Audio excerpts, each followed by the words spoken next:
don't know how powerful your voice is. They don't want to hear another legislator. They don't want to hear somebody else that's advocating. Sometimes they just want to hear that personal story. The only way to stop asbestos-related cancers is to ban it. About 40,000 Americans die every year of asbestos-caused diseases. So good morning, everybody knows by now, but for anybody watching on YouTube later on, I'm Linda Reinstein, the co-founder of the Asbestos Disease Awareness Organization. I learned the hard way, like a lot of other people, that mesothelioma wasn't just hard to pronounce, but it was an incurable and deadly cancer. I'm not alone, and neither was Emily. We had to start telling our story in a way that people could understand. And how do you talk about a nearly invisible fiber to those inside a medical facility, Washington, D.C., or I suppose inside a courtroom?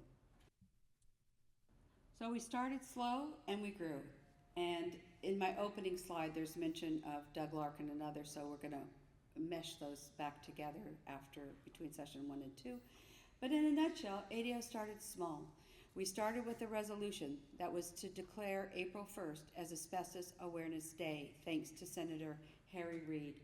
And 20 years later, I'm proud to share that tonight you'll be able to hear what Senator Merkley put into the congressional record. It's a statement of fact about ADAO 20 years later.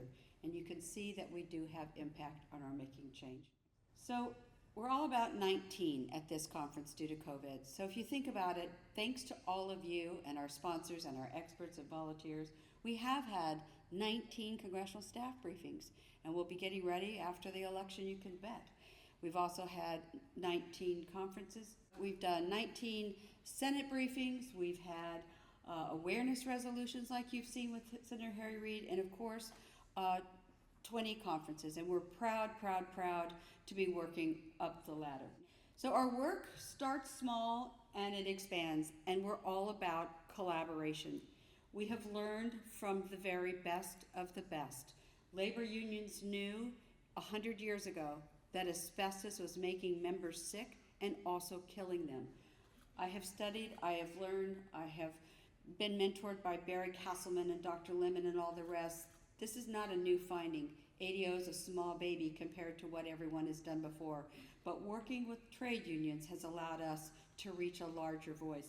This campaign was done with IFF and ADAO in the middle of Times Square. We took our simple message that some people seem to forget, that we need to ban asbestos now. And actually the New York Times covered an article about our campaign. I see Dr. Wolf nodding. It was a big moment in our history. It was just February of this year. It's not just about doing a one-off. It is about building relationships that are genuine, deep, and long-lasting. On the left, you see Dr. Raja Flores, Rockstar, Greg Russell, IFF, of course, Alan and I. But more importantly, you see inside the firehouse. And the young members didn't really understand, or maybe they didn't appreciate the dangers of asbestos. So you can bet we continue to work on many different levels. So during the last 20 years, we've also done a lot of academic writing, put things into the docket for various rules of EPA, etc. But we write reports that get filed, they get used, and they get referenced. But we're really excited. Chris and I are going to be talking about this in session 3.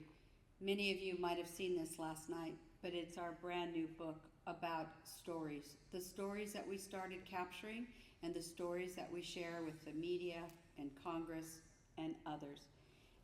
And if you can't tell a story that can be seen, heard, felt, shared, and remembered, it's a missed opportunity. So it is our job collectively to do this. So what if we thought about a stadium, Fenway Park, and it was filled with all these fabulously excited fans, and they didn't come home after the game? Well, that's basically what happens every year. A stadium filled with fans, they don't return to their families. It's estimated about 40,000 Americans die every year of asbestos-caused diseases. So it has been glacially slow and painful and frustrating, but exhilarating, exciting, and encouraging. So we go full spectrum. This is just a timeline of how many times we've had the Alan Reinstein Ban Asbestos Act introduced. And you can see it's 9 times over the last 8 years-ish. We're still working for that. We know that in March, which is, you'll hear more from my colleague, Bob Sussman, EPA took a landmark step forward. They banned one fiber, chrysotile, in 6 conditions of use, using the AHERA asbestos definition. No other country in the world has a ban on a single fiber in 6 conditions of use. So we have just caused ourselves more confusion.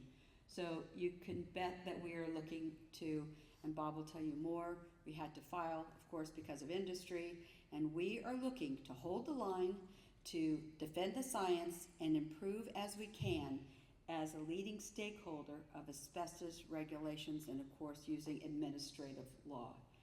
So where are we today? I need you guys to know that during the day you're going to hear various different bits of science. Why is it that we're still 100 plus years later trying to ban asbestos? So we're not done. ADAO will continue our dual track strategy to work with the administration, various agencies, and of course Congress to move a comprehensive ban that has legislative clarity, so it doesn't go to the Supreme Court, forward to ban all 6 fibers and the libby-amphibole in all conditions of use. Our end goal is to eradicate all asbestos-caused diseases, and with your help, I know we can do that. So this presentation on our 20th anniversary is dedicated to Alan, but the hundreds of thousands of Allens. It's real. There are empty chairs and empty moments and blank calendars. So I want you to remember that together we fight on. Thank